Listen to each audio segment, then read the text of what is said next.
Good morning students. हम सर्वोच्च न्यायालय पढ़ रहे हैं।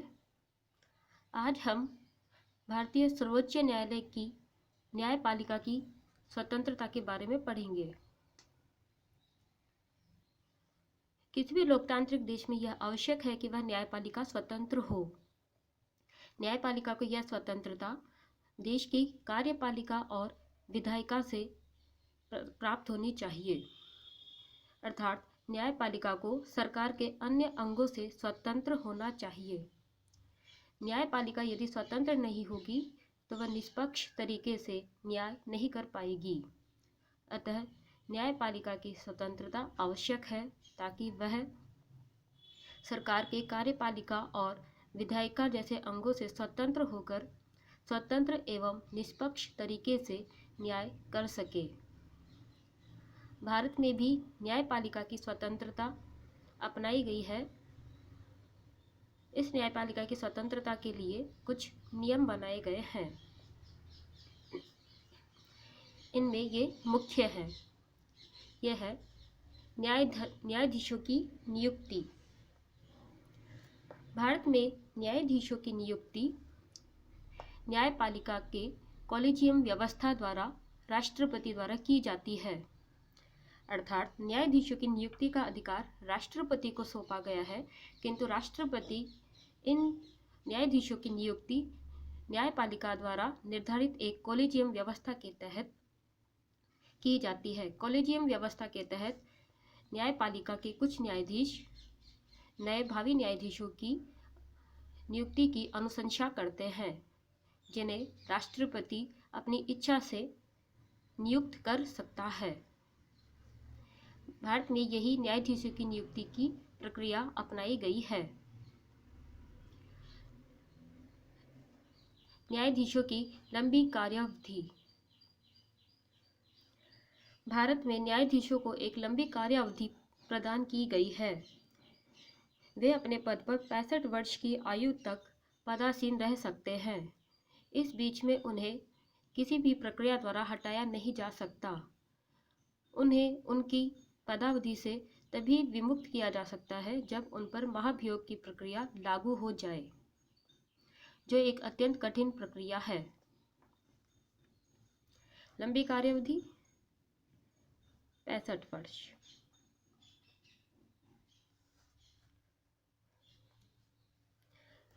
कार्यावधि की सुरक्षा। भारत में राष्ट्रपति द्वारा किसी भी न्यायाधीश को केवल सिद्ध कदाचार अथवा असक्षमता के आधार पर हटाया जा सकता है। न्यायाधीशों पर यदि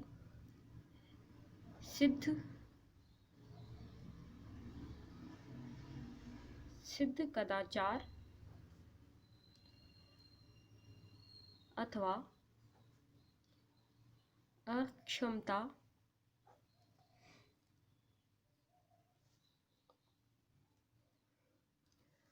आरोपित हो जाए तभी न्यायाधीशों को हटाया जा सकता है। यानी कि भारत में न्यायाधीशों को उनकी कार्यावधि की सुरक्षा भी प्रदान की गई है। उन्हें उनके पद से आसान तरीके से नहीं हटाया जा सकता।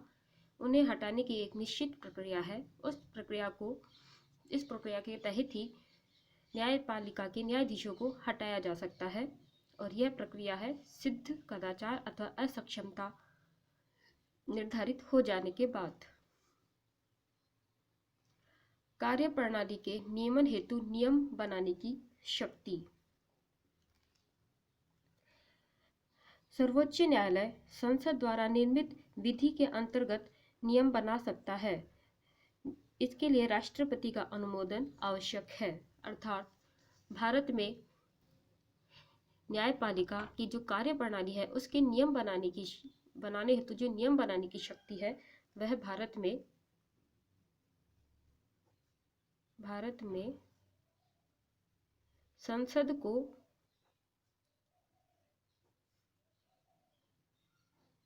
प्रदान की गई है, अर्थात न्यायपालिका के लिए नियम बनाने की शक्ति संसद द्वारा प्रदान की गई है। इसके तहत संसद इनके न्यायपालिका के वेतन भत्ते भी निर्धारित करती है। संसद इन वेतन भत्तों में कमी या कटौती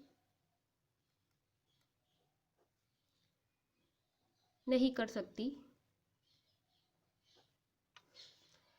संसद इन वेतन या भत्तों में बढ़ोतरी तो कर सकती है, अर्थात इन्हें बढ़ा तो सकती है, किंतु न्यायाधीश के कार्यकाल के दौरान उसके वेतन और भत्तों में कमी या कटौती नहीं कर सकती। अर्थात भारत में संसद को न्यायपालिका के नियम बनाने की शक्ति प्रदान की गई है और संसद न्यायपालिका के वेतन भत्ते निर्धारित करती है, किंतु संसद किसी भी न्यायाधीश के वेतन भत्तों में कटौती या कमी नहीं कर सकती जबकि वह अपना कार्यकाल पूर्ण कर रहा हो। ये वेतन और भत्ते बढ़ाए तो जा सकते हैं, किंतु इनमें कमी और कटौती नहीं की जा सकती। कर्मचारी वर्ग पर नियंत्रण। भारत में उच्चतम न्यायालय तथा अन्य न्यायालयों में इनकी नियुक्ति मुख्य न्यायाधीश तथा अन्य न्यायाधीशों द्वारा की जाती है। अर्थात भारत में न्यायपालिका के कर्मचारी वर्ग पर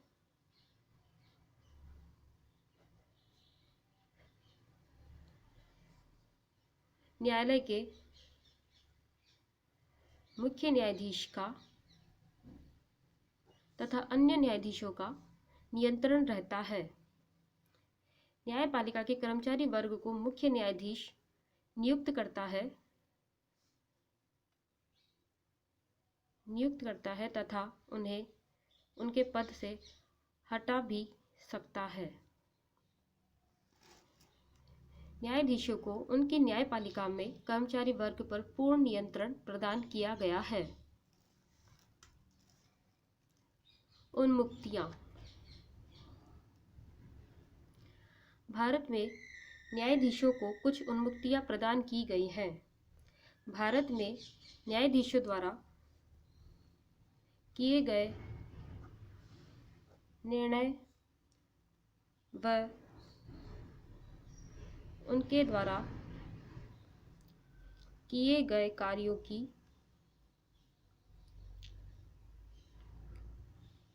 की आलोचना नहीं की जा सकती। अर्थात भारत में न्यायपालिका को यह स्वतंत्रता प्रदान की गई है, यह उन्मुक्ति प्रदान की गई है कि वे उनके निर्णय व कार्य आलोचना से परे हैं। ये इसलिए प्रदान की गई है ताकि न्यायाधीश अपने निर्णय स्वतंत्रता पूर्वक कर सकें, किसी दबाव में आकर नहीं करें।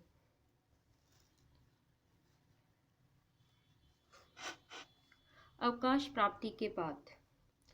भारत में अवकाश प्राप्ति के बाद न्यायाधीशों पर वकालत करने पर प्रतिबंध है।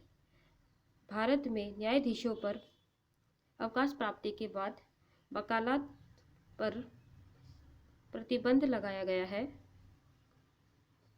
ताकि वे अपने पद पर रहते हुए किसी लाभ की आशा से कार्य नहीं करें। इससे न्याय निष्पक्ष और स्वतंत्र होगा।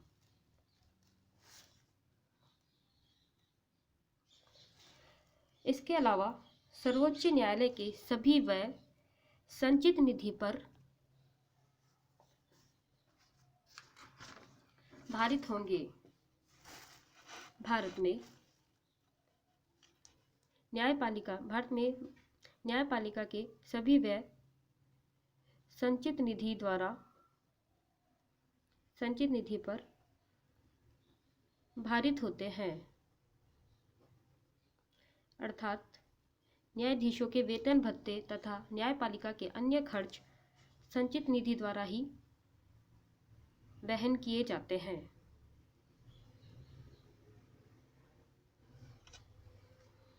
आज हमने न्यायाधीशों की अर्थात न्यायपालिका की स्वतंत्रता के बारे में पढ़ा।